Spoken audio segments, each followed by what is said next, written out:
अस्सलाम वालेकुम सजनों बेलियो मित्रों की हाल चाल है। मैं थोड़ा दोस्त मोहम्मद अली खिजर, तुसी वेखदे पे अपना चैनल पंजाबी वसेब। आज का व्लॉग बड़ा ही खास व्लॉग है। व्लॉग में एंड तक वेखना, एक बड़ी वड्डी शख्सियत नाल मैं तुहानू मिलावन जा रहा और अल्लाह करीम ने उन्होंने दिल का बर्तन किस तरीके सीधा किया और वो इस अपने एक जुराइम पेशा जिंदगी नू छड्ड के ते हकीकी जनाब जिंदगी किवें आए, मेरे नाल तशरीफ फरमा ने। मैं तुहानू पहले तारफ दिंदा चला सी जनाब 41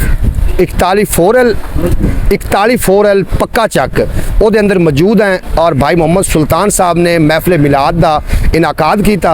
ਉਹਦੇ अंदर मेरी नकाबत आई, कारी नज़ीर अहमद की नात आई, लेकिन जी थोनू यह शख्सियत नज़र आ रही है ये भी जनाब इस महफिल के अंदर मौजूद आन। ये बंदा कौन है जनाब, दिल ते हथ रख लो, तुहानू दसन लगा जनाब यदी जिंदगी जुराइम ना भरी हुई है, लेकिन जो सरकार दो आलम की गुलामी में आए तो जनाब इन्होंने लोग हुण हाथ चूमते हैं। नाम इन्हों का है गुलाम मुस्तफा जताला। एक थानू मशहूर मरूफ आज तो कोई 3-4 साल या 5 साल पीछे जाओ, एक नाम थानू याद होएगा, गुलाम मुर्तज़ा जताला और अज्जी जताला, जिहदे कोल जनाब बड़े बड़े थम डरदे होंदे हन, कंब जाते हैं और वो पुलिस मुकाबले में मारिया गया। उस तो बाद जी पुलिसा ने इन्हों के घरों के राह कर ले और इस बंदे नू भी जेल हो गई। लेकिन जेल के अंदर इन्हें फिर सोचा कि नबी की गुलामी च मैं आ जावां और नबी ने जो कबूल फरमाया। अज इन्हां नाल बाकी की गलबात करना है, वीडियो एंड तक वेखना। अस्सलाम वालेकुम भाई। वालेकुम सलाम जी। जी सही नाम गुलाम मुस्तफा है ना? जी गुलाम मुस्तफा जी। ते जिहड़ा गुलाम मुर्तज़ा है उर्फ अज्जी जताला, जी। बड़ा मशहूर मरूफ पूरे पंजाब दे विच उन्हां दा नाम आ। जी। वो तुहाडे तो छोटे हैं या वड्डे हैं? मेरे छोटे सा। अच्छा, छोटे सन। छोटे सन तुहाडे तो। ते तुहाडा कोई वड्डा भाई? कितने भाई? बड़ा भाई मेरा तो फैल जी, एक भाई बड़ा, एक वड्डा भाई है। हाँ जी। ते ये जेहड़ी तुसी आज नात पढ़ी, तुसां दा साडे दिल दा बर्तन भी सीधा कर दिता और रूहानियत इतनी आ रही है कि विच आवाम रो रही है। जिस टाइम जी अल्लाह पाक फिर दिल दा बर्तन सीधा कर दे तो फिर क्या जी सीधे राह ते टुर पवी। थोड़ा जिहा अपनी जिंदगी के बारे दसो ना, भी तुसी पहले की है, की होया तुहाडे कोल, पहले फिर बस इस पासे किवें आए? बस अल्लाह पाक ने जिस टाइम दिल मोड़ा, पहले तो फिर जुर्म भरा जिंदगी सी। जी। पुलिसां सन, मुकदमे सन साले। जी। ते घरों में कुछ भी नहीं सी, दिन रात पुलिस ने घेरे करते हुए भाई कत्ल हो गया, फिर मैं तू कत्ल हो गया, मैं जेल चला गया। उत्थे गया, रब ने ऐसा कर्म किया कि असी वापस दोबारा इस जिंदगी में आ गए, हजूर की गुलामी च आ गए। जी माशाअल्लाह। अच्छा, तो सब तू पहले जी तुसी नात पढ़ी है उदो दिल की आख्या कि मैनू की करना चाहिए? तुसी जो इश्तियारी हो गए तो निकल गए घरां चू, घर लौट गए सारा कुछ, ते फिर कदों ख्याल आया कि सरकार दो आलम को मदद मांग लेनी चाहिए? जिस टाइम बुरे हालात, बाकी दिहाड़े निक्के निक्के बच्चे तो उस टाइम अल्लाह के दार ते डिगना चाहिए, रसूल के दार ते डिगना चाहिए। उनके सदके पहले 6 बेटियां सन, मैं नहीं वो दिल में थाम लिया कि रब ने मैनू 4 बेटे था कि नजूर के सदके कीते। माशाअल्लाह। बड़ा मोहम्मद अजमल है, छोटा मोहम्मद अकमल है, उस निका इरफान है, उस निका अजान है जी। ते बस हजूर दे सदके अता आई हुई है कि दिल साफ किया है, मोमन हो गया, हजूर दे सदके सारा कुछ ये मिल गया। तुहाडे कोल 2 शेर भी सुनने, वो शेर सुनने जेहड़े तुसीं जिंदगी पहली दफा दूसरा पढ़े हैं, लेकिन असं तुहाडे कोल एक सवाल भी करना चाह रहे हैं। जेहड़ा गुलाम मुर्तज़ा और अज्जी जताला, जी अगर उन्होंने इंज किया जाए कि पूरा पंजाब उहदे कोल कंबदा, जी ये कोई गलत नहीं होएगा? नहीं जी। उन्हों की औलाद है? औलाद एक बेटी है जी। ते पढ़ रहे हैं? बस वो पढ़ रही है, आदि वालदा को। अच्छा, वालदा को पढ़ रही। तुसी जेहड़ी पहली नात पढ़ी है नात दी जिंदगी दी, ओदे 2-4 शेर इन्हों नाज़रीन ने सुनाओ। ठीक है जी। बिस्मिल्लाह। जेल में असी नात पढ़ी सी जितनी शुरू होया साडा काम जी। कन ला के सुनिया मेरे माही अर्ज़ा, दुखड़े सुना के मजा आ गया है। ओ कन ला के सुनिया मेरे माही अर्ज़ा, ओ दुखड़े सुना के मजा आ गया है। ओ खैरात पाई मेरे मुस्तफा ने, चोली फला के मजा आ गया है। जदों दिए पड़िया मेरे माई डोरा, ओ नारिया थोड़ा ते ना पैया लोड़ा। जदों दिया पड़िया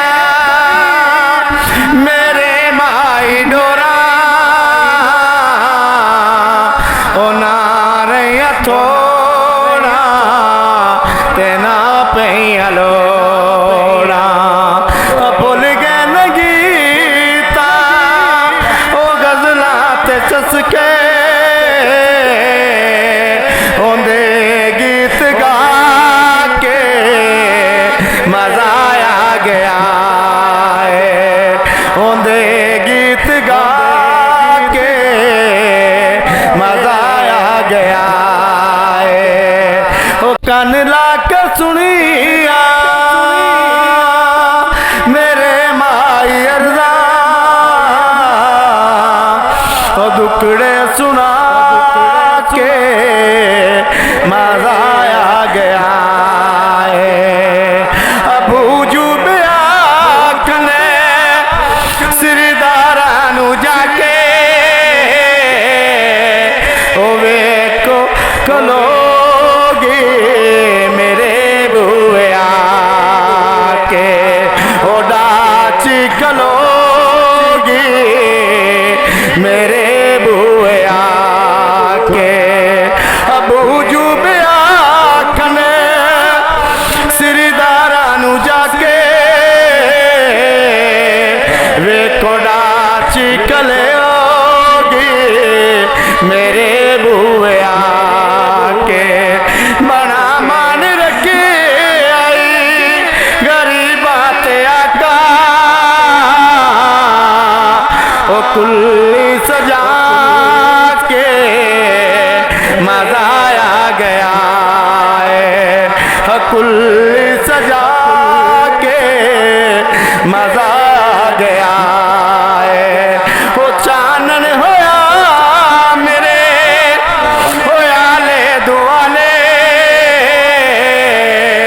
ओ घर विच कदी भी मैं दीवे निबाले मसा दी टियां दी जी जी बिस्मिल्लाह क्या ओ चानन होया मेरे होया ले दुआले, ओ घर विच कदी भी मैं दीवे निबाले। ओ सखियां नु आके ओ दाई हलीमा, ओ सखियां नु आके ओ हलीमा